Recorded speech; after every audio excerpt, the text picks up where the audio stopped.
వసంత పంచమి. మాఘశుద్ధ పంచమి వసంత పంచమిగా చేసుకుంటాం. ఈ జనవరి 23వ తారీఖు శుక్రవారం వసంత పంచమి వస్తుంది. మనకు మన పిల్లలు అభివృద్ధి చెందడం చాలా మనకు ముఖ్యం.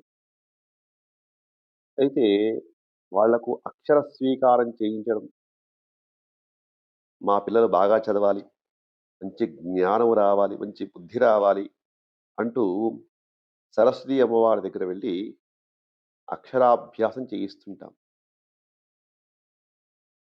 ఓ నా ఓ నామా శివాయ సిద్ధన్నమః.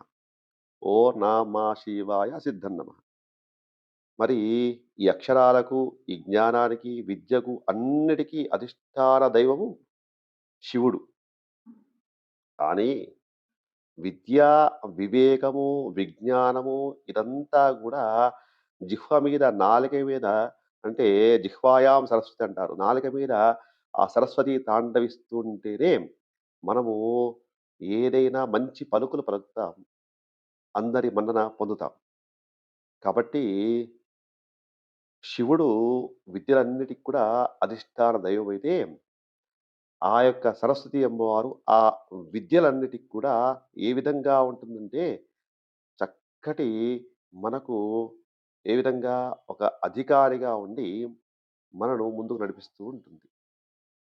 అదేవిధంగా మరి అమ్మవారిని పూజించేటువంటి వారెవరైతే ఉన్నారో, మరి ఇవాళ శ్యామల నవరాత్రోత్సవాలు గూడా జరుగుతున్నాయి.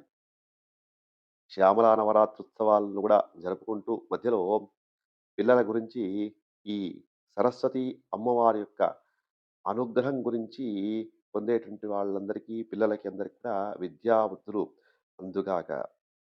శుక్లాం బ్రహ్మ విచారసార పరమామాద్యాం జగద్వ్యాపినీం వీణా పుస్తకధారిణీమమయధాం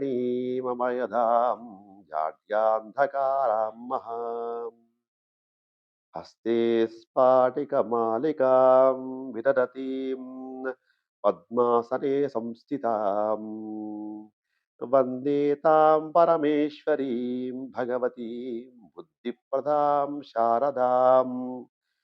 పిల్లలందరికీ మంచి విద్యా బుద్ధులు అమ్మవారు ఖచ్చితంగా ఇస్తుంది.